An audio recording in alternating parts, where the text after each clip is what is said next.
আসসালামু আলাইকুম গাইজ, আশা করি সবাই ভালো আছো। আমরা আজকে আবার ফাইন্যান্সিয়াল অ্যাকাউন্টিংয়ের আরেকটা ক্লাসে চলে আসছি। আমরা যে চ্যাপ্টারটা নিয়ে আলোচনা করতেছিলাম সেটা হলো ইনভেন্টরি, অর্থাৎ অ্যাকাউন্টিং ফর কারেন্ট অ্যাসেট, যেটার মধ্যে রয়েছে ইনভেন্টরি। এই ইনভেন্টরি চ্যাপ্টারটা নিয়ে আলোচনা করছিলাম আমরা বেসিক ক্লাস করছিলাম যে এটার মধ্যে কোন কোন জিনিসগুলো আছে, যেমন লিফো, ফিফো, এরপরে অ্যাভারেজ মেথড, ওয়েট অ্যাভারেজ আর কি, এরপরে হচ্ছে সিম্পল অ্যাভারেজ মেথড, এরপরে এর মধ্যে ই ও কিউ, এইগুলো আমরা শিখবো, অনেক কিছু আমরা শিখছি। সো দেখি আজকের ক্লাসটা কীভাবে হয়েছে। এখানে কি বলা হয়েছে দেখো, এটা হচ্ছে ডিও বিবিএ 2022 সালের একটা ম্যাথ। সো আমাদের ম্যাথগুলো এরকমভাবে আসবে। হ্যাঁ, এখানে বলা হয়েছে calculation of ending inventory. Ending ইনভেন্টরিকে ক্যালকুলেশন করতে বলছে gross profit under weight average and FIFO method, অর্থাৎ বলছে এন্ডিং ইনভেন্টরি গ্রস প্রফিট নির্ণয় করতে বলছে under weight average method and FIFO method. এই দুইটা মেথডে আমাদের এন্ডিং ইনভেন্টরি আর গ্রস প্রফিট নির্ণয় করতে বলছে। You are provided দুইবার লেখা হয়ে গেছে। You are provided with the following information for Arafat Islam insurance for the month ended October 31, 2020. Arafat Islam uses a perpetual method for inventory. Arafat Islam ইনভেন্টরির জন্য perpetual method use করছে। হ্যাঁ, তো চলো দেখো এটা কীভাবে হয়েছে। এখানে বলছে ডেট দেওয়া আছে, ডেট অক্টোবর 1 থেকে দেওয়া আছে অক্টোবর 29। এরপর হচ্ছে description, unit cost or selling price. Beginning inventory দেওয়া আছে 60, এরপরে কস্ট দেওয়া আছে 24, পার্সেস দেওয়া আছে 120, আর ইউনিট কস্ট দেওয়া আছে 26, সেল দেওয়া আছে 100, আর ইউনিট কস্ট হলো 35। এভাবে আমাদের এগুলো দেওয়া আছে। এখন আসো রিকোয়ারমেন্টটা আমাদের মেনলি কী চাইছে এটা দেখতে হবে। এই নাম্বারে বলছে এন্ডিং ইনভেন্টরি নির্ণয় করতে, বি নাম্বারে বলছে কস্ট অফ গুডস সোল্ড নির্ণয় করতে, 3 নাম্বারে বলছে gross profit under weighted average and FIFO method. Gross profit নির্ণয় করতে বলছে কিসের অধীনে? Weighted average and FIFO method, এই দুইটার অধীনে। এখন আসি এই যে জিনিসগুলো চাইছে, আমরা যে বেসিক ক্লাস নিয়েছিলাম সেখানে আমরা কি বলছিলাম, যখন ইনভেন্টরি নির্ণয় করতে বলবে, যখন cost of goods ending inventory, এরপরে cost of goods sold, gross profit, এগুলো যখন নির্ণয় করতে বলবে তখন আমাদের কি করতে হবে। চলো আমরা যদি বেসিক ক্লাসটা একটু দেখে আসি। আমরা এখানে কি বলছিলাম দেখো, আমরা এখানে এক্সট্রাভাবে বলছিলাম, দেখো 6 নাম্বার পয়েন্টটা, কস্ট অফ গুডস সোল্ড হিসাব করার ক্ষেত্রে বা নির্ণয় করার ক্ষেত্রে, কস্ট অফ গুডস সোল্ড হিসাব করার ক্ষেত্রে স্টেটমেন্ট অফ পারচেস প্রস্তুত করতে হবে। তার মানে আমাদের কিন্তু ওই কোশ্চেনে চাইছে যে কস্ট অফ গুডস সোল্ড নির্ণয় করতে, তার মানে এটা হিসাব করার ক্ষেত্রে আমাদের কি করতে হবে, স্টেটমেন্ট অফ পারচেস নির্ণয় করতে হবে বা প্রস্তুত করতে হবে অ্যাট ফার্স্ট। এরপরে বলছে গ্রস প্রফিট হিসাব করার ক্ষেত্রে বা গ্রস প্রফিট নির্ণয় করার ক্ষেত্রে স্টেটমেন্ট অফ সেলস প্রস্তুত করতে হবে। কি বলছে? স্টেটমেন্ট অফ সেলস প্রস্তুত করতে হবে। এবং এন্ডিং ইনভেন্টরি মূল্যায়নের জন্য প্রশ্নে প্রদত্ত পদ্ধতিতে স্টোর লেজার অ্যাকাউন্ট প্রস্তুত করতে হবে। তার মানে আমাদের এন্ডিং ইনভেন্টরি নির্ণয় করার জন্য আমাদের স্টোর লেজার অ্যাকাউন্ট লাগবে। স্টোর লেজার অ্যাকাউন্ট মানে আমাদের ওই যে ফিফু লিফু যে আমরা নির্ণয় করছিলাম এগুলোই আর কি, যে গড় করে করে যে ফিফু লিফু করি, এটাকেই মূলত স্টোর লেজার অ্যাকাউন্ট বলে। সো আমাদের ফিফু লিফু নির্ণয় করতে, ওয়েটেড অ্যাভারেজ আর ফিফু নির্ণয় করতে হবে কিসের জন্য? এন্ডিং ইনভেন্টরির জন্য। এরপরে গ্রস প্রফিট নির্ণয় করার জন্য আমাদের স্টেটমেন্ট অফ সেলস লাগবে। এরপরে কস্ট অফ গুডস সোল্ড নির্ণয়ের জন্য আমাদের স্টেটমেন্ট অফ পারচেজ লাগবে। চলো এখন আমরা দেখি এগুলোর অ্যান্সার। অর্থাৎ এটা দেখানোর মানে হচ্ছে আমরা যে বেসিক ক্লাসে বলছিলাম, যে একটু রিমাইন্ড করার জন্য আর কি, যে বেসিক ক্লাসে আমাদের এগুলো পড়াইছি যে কোশ্চেন এরকম থাকলে এরকম করব আমরা, সেই জন্য আর কি এগুলো দেখানো। তাহলে দেখো এন্ডিং ইনভেন্টরি নির্ণয় করতে বলছে কস্ট অফ গুডস সোল্ড, এরপরে গ্রস প্রফিট। তাহলে আসো অ্যাট ফার্স্ট আমাদের যেহেতু এন্ডিং ইনভেন্টরি নির্ণয় করতে বলছে ওইটা আমরা করব। আমরা প্রথমে ওয়ার্কিং করে নিছি, ওয়ার্কিং একে দিয়েছি সেলস স্টেটমেন্ট। এটা কেন করছি? সেলস স্টেটমেন্ট আমাদের কেন লাগবে? গ্রস প্রফিট নির্ণয় করার জন্য আমাদের বলছে যে সেলস স্টেটমেন্ট লাগবে। আর beginning cost of goods sold নির্ণয় করার জন্য পারচেজ স্টেটমেন্ট লাগবে। আমরা দুইটা স্টেটমেন্ট প্রথমে তৈরি করে নিছি।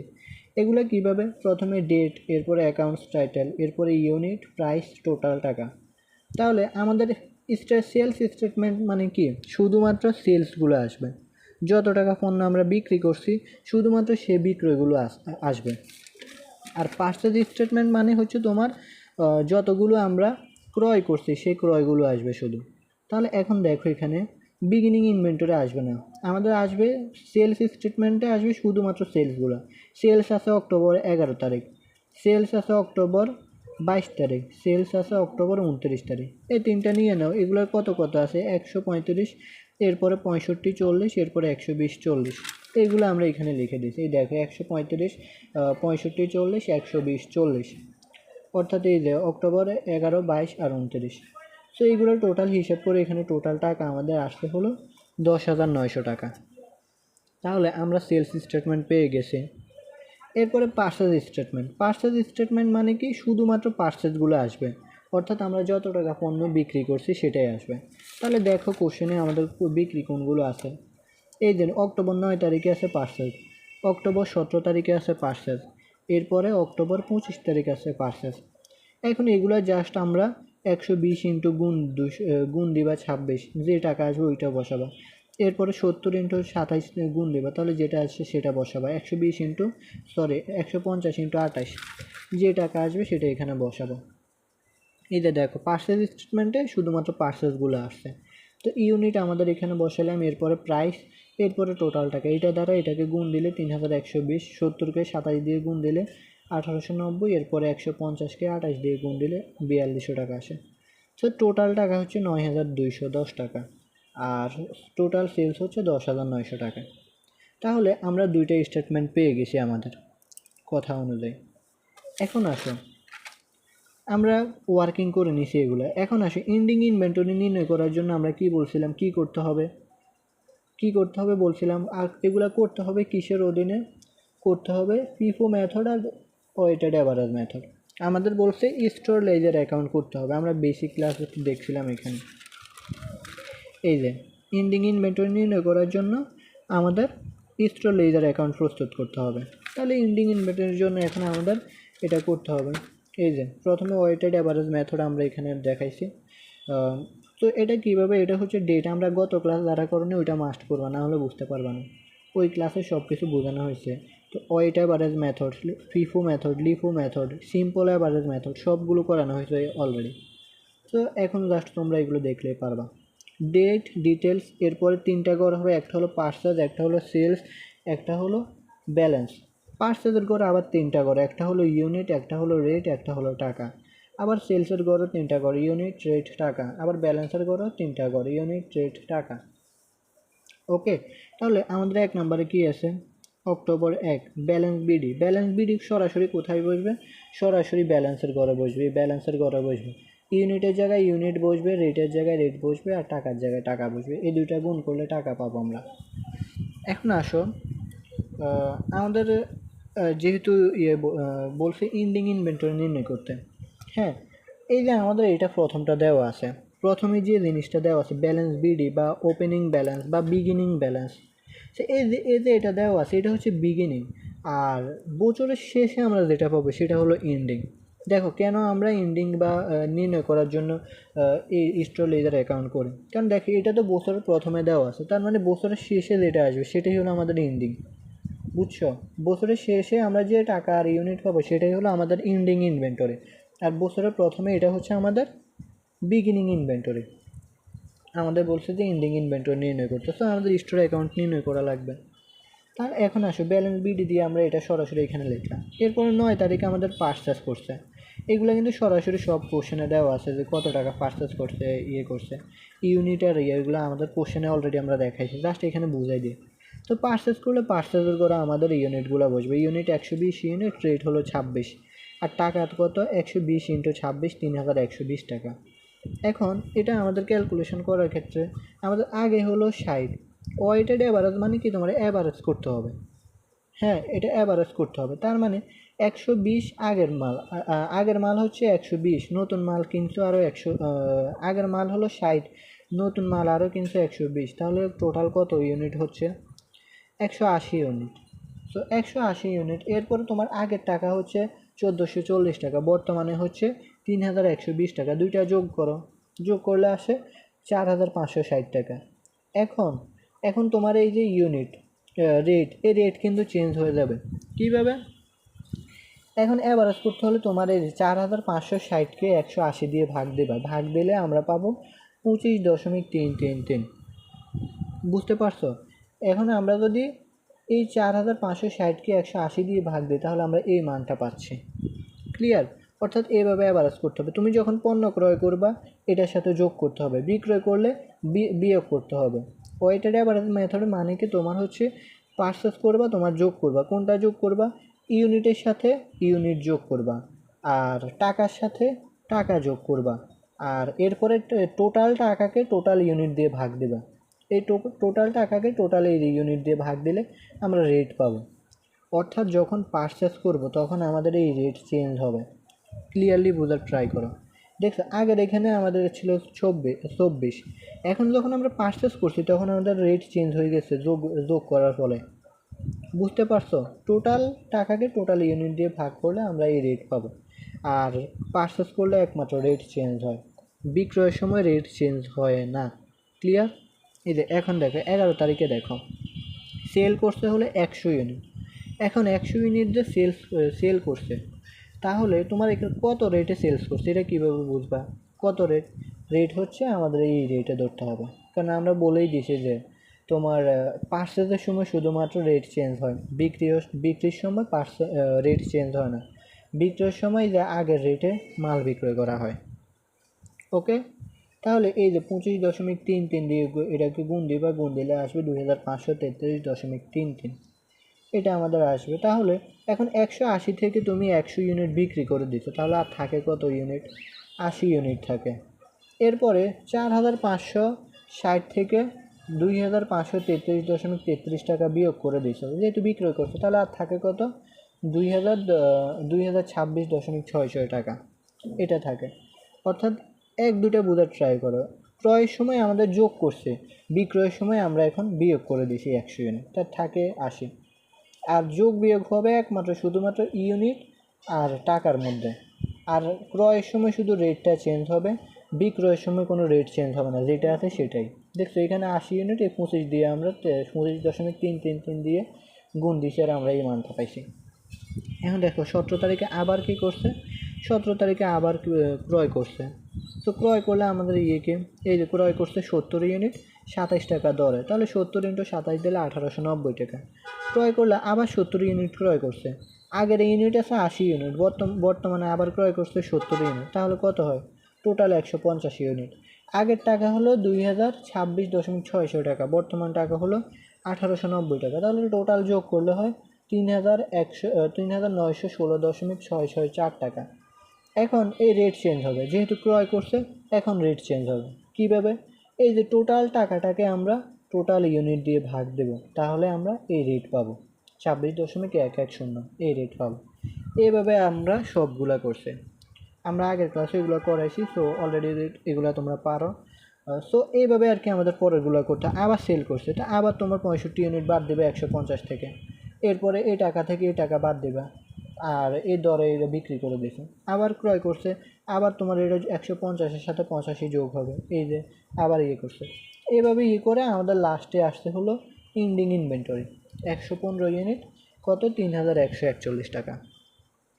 ওকে, তাহলে আমরা ওয়েটেড অ্যাভারেজ মেথডে ইন্ডিং ইনভেন্টরি পেয়ে গেছে 115 ইউনিট 3141 টাকা। ওকে, এখন আসো আমাদের বলছো ওয়েটেড অ্যাভারেজ মেথড আর ফিফো মেথড করতে, তো ফিফো মেথডে আমাদের এখন করা লাগবে। তাহলে এখন আসো ফিফো মেথডের ক্ষেত্রে ঠিক একইভাবে। ফিফো মেথডের ক্ষেত্রে আমাদের অ্যাভারেজ করতে হবে না, নতুন মাল গোডাউনে আসছে মানে তোমার এইখানে থাকবে, নতুন করে এখানে আসবে। বিক্রি করে দিছে মানে আগের মাল আগে বিক্রি করতে হবে, যেটা আগে তোমার ছিল ওইটা আগে বিক্রি করতে হবে। চলো এখানে আমরা কিছু বুঝাই দিই আবারও, যদি এগুলো অলরেডি বোঝানো হয়েছে। দেখো date, accounts title, purchase, sales, balance. এখানে আবার 3টা করে ইউনিট রেট টাকা, ইউনিট রেট টাকা, এরপরে ইউনিট রেট টাকা। পাইফো মেথড। পিফো মেথড মানে হচ্ছে তোমার আগের পণ্য আগে বিক্রি করবা। মনে করো তোমার গোডাউনে আগে মাল আসিল, নতুন করে আবার মাল ক্রয় করছো, এখন তুমি কোনটা আগে বিক্রি করবা? আগেরটা বিক্রি করবা। নতুন করে যেটা কিনছো এটা কিন্তু না, এটা করা হয় তোমার ইয়েতে লিফো মেথডে। কিন্তু ফিফো মেথড হচ্ছে তোমার আগে যে মালটা ক্রয় করছো বা আগে যেটা ছিল গোডাউনে সেটা আগে বিক্রি করতে হবে, পরের মাল থাকবে, আগেরটা শেষ হলে পরেরটা বিক্রি করতে হবে। ক্লিয়ার?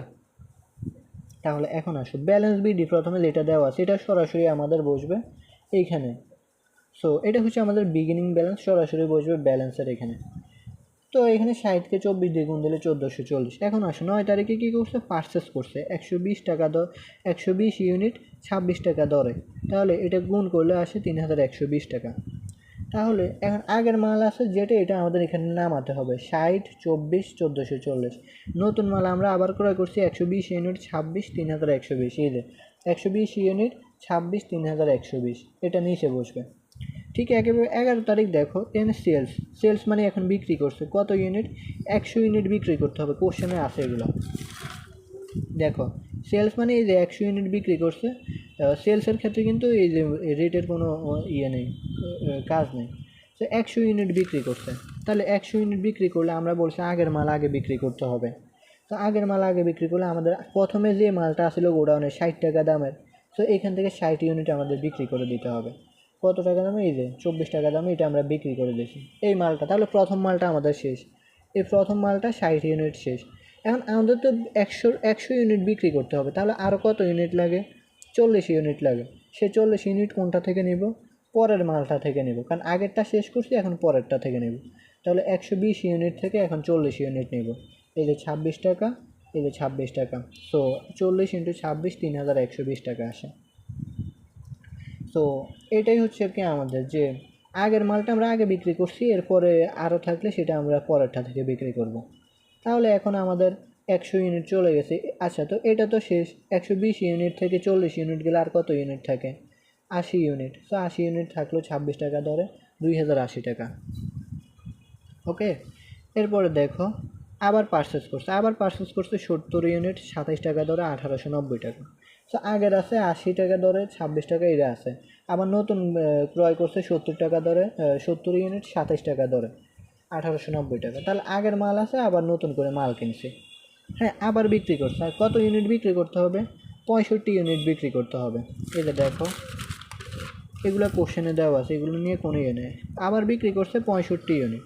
65 ইউনিট বিক্রি করতে হলে এখন আমরা কীভাবে, প্রথমে আগের মালটা বিক্রি করতে হবে, এই যে 65 ইউনিট। এখন কোনটা থেকে বিক্রি করবো বলো, এই যে এটা থেকে বিক্রি করতে হবে 65 ইউনিট 26 টাকা দরে, কারণ এটা আমাদের আগের মাল, এটা আগে বিক্রি করতে হবে। 65 ইন্টু 26 দিলে 1690 টাকা।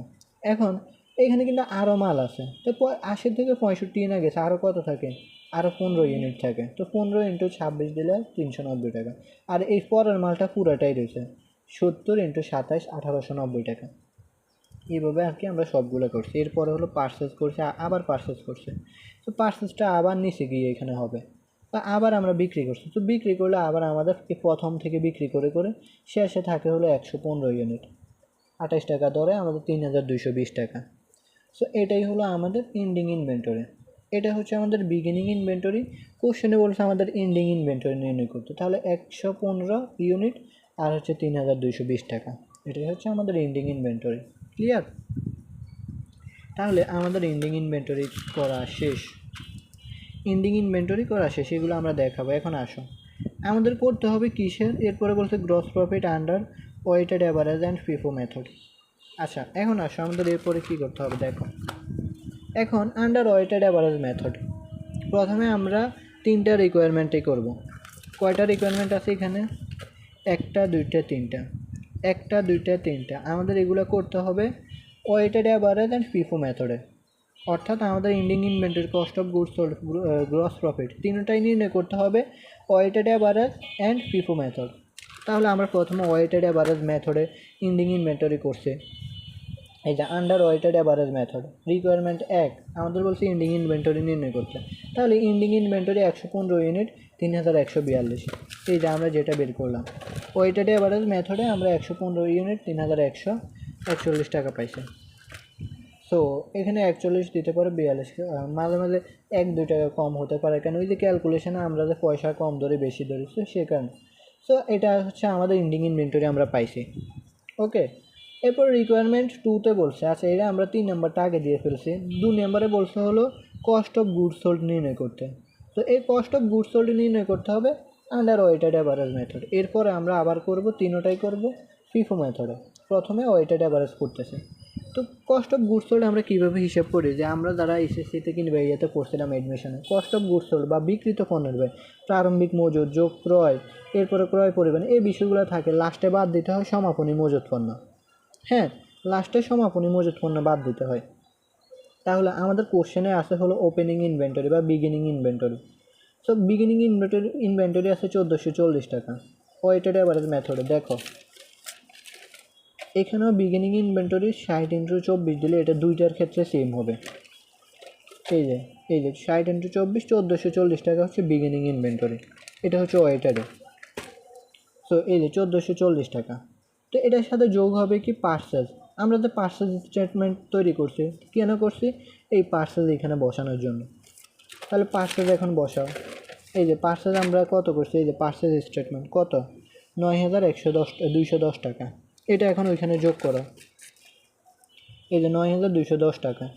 তাহলে ওপেনিং ইনভেন্টরি 1440 টাকা যোগ পার্সেস 9210 টাকা। এরপরে আর তো আমাদের কিছু নাই, বাদ দিতে হবে এন্ডিং ইনভেন্টরি। এন্ডিং ইনভেন্টরি আমরা ওয়েটেড অ্যাভারেজ মেথডে কত পাইছি, এটা হচ্ছে ওয়েটেড অ্যাভারেজ মেথড। দেখো এই যে এন্ডিং ইনভেন্টরি কত পাইছে, 3141 টাকা। তো 3141 টাকা বা 42 টাকা, এখানে এটা বাদ দিতে হবে। তাহলে এটার সাথে এটা যোগ করো, ওপেনিং ইনভেন্টরি যোগ পার্সেস মাইনাস এন্ডিং ইনভেন্টরি বা সমাপনী মজুদ পণ্য। তো যেটা পাবো সেটাই হচ্ছে আমাদের কস্ট অফ গুডস সোল্ড।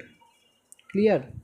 বাংলায় যদি বলি প্রারম্ভিক মজুদ পণ্য যোগ ক্রয় মাইনাস সমাপনী মজুদ পণ্য, তাহলে আমরা পাবো কস্ট অফ গুডস সোল্ড 7508 টাকা। ক্লিয়ার? এটাই হচ্ছে আমাদের ওয়েটেড অ্যাভারেজ মেথডের তিনটা রিকোয়ারমেন্ট আমাদের ক্লিয়ার। এখন আমাদের করতে হবে আন্ডার ফিফো মেথড। ফিফো মেথডের ক্ষেত্রেও ঠিক একইভাবে আমাদের রিকোয়ারমেন্ট 1, 2 আর 3 করতে হবে। 1 নম্বর রিকোয়ারমেন্ট কি, এন্ডিং ইনভেন্টরি নির্ণয় করা। তো এন্ডিং ইনভেন্টরি আমরা ফিফো মেথডে কী করছি, এই যে ফিফো মেথড কী করছি, আমাদের বিগিনিং হচ্ছে এই যে 1440 টাকা, দুইটার একই হবে। আর এন্ডিং ইনভেন্টরি হচ্ছে 115 ইউনিট 3220 টাকা। তাহলে এন্ডিং ইনভেন্টরি হলো 3220 টাকা, এই যে 3220 টাকা। এন্ডিং ইনভেন্টরি কত, 115 ইউনিট 3220 টাকা। ওকে, রিকোয়ারমেন্ট 2তে কী বলছে আমাদের, কস্ট অফ গুডস সোল্ড নির্ণয় করতে। তো কস্ট অফ গুডস সোল্ডের সূত্র কি, প্রারম্ভিক মজুদ পণ্য যোগ ক্রয় মাইনাস সমাপনী মজুদ পণ্য। তো প্রারম্ভিক মজুদ পণ্য ইংরেজি হলো ওপেনিং ইনভেন্টরি, এটা হচ্ছে 1440 টাকা, সরাসরি কোশ্চেনে দেওয়া আছে। এটা আমাদের ওয়েটেড অ্যাভারেজও যা হবে, ফিফো মেথডেও তা হবে। এরপরে পার্সেস স্টেটমেন্ট, পার্সেস করছি কত টাকা, এখন সেটা দেখতে হবে।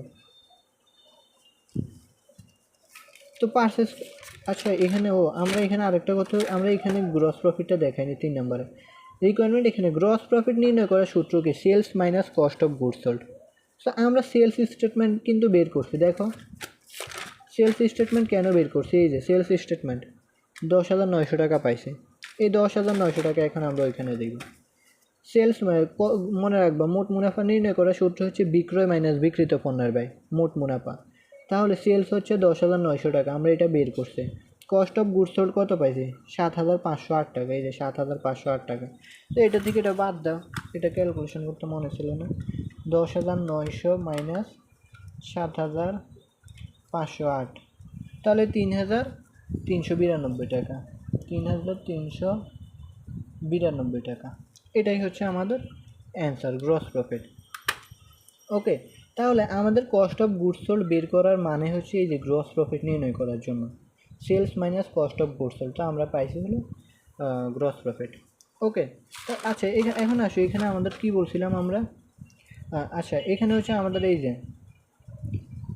যোগ পার্সেস। তো পার্সেস এই যে আমাদের কত টাকা আমরা পাইছি, ফিফো মেথডে এখন কত টাকা পার্সেস, দেখো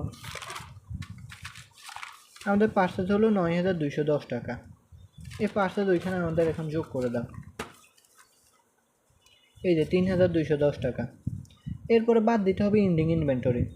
এখন আমরা ফিফো মেথডে এন্ডিং ইনভেন্টরি কত পাইছি, এই যে 3,220 টাকা, বা এই যে এখানেও আছে 3,220 টাকা, এই যে 3,220 টাকা বাদ দিছি। তাহলে আমরা পাবো কস্ট অফ গুডস সোল্ড 13,870 টাকা। অর্থাৎ ওপেনিং ইনভেন্টরি যোগ পার্সেস মাইনাস এন্ডিং ইনভেন্টরি সমান সমান কস্ট অফ গুডস সোল্ড 13,870 টাকা। এখন গ্রস প্রফিট 3 নম্বরে। গ্রস প্রফিট আমাদের সূত্র কি? Sales minus cost of goods sold. Sales আমরা কোথায় বের করছি? সেলস স্টেটমেন্ট আমরা এখানে বের করছি 10,900 টাকা। সো এটা থেকে আমাদের কস্ট অফ গুডস সোল্ড কত পাইছি? 13,870 টাকা। সো 10,900 থেকে 13,870 বাদ দেয়, তাহলে আমাদের মান আসবে মাইনাসে বা নেগেটিভ। সো মাইনাস 2,970 টাকা লসে আছে, তার মানে এই কোম্পানি লসে আছে আমরা বলতে পারি। ওকে, সো এটাই হচ্ছে আমাদের আর কি।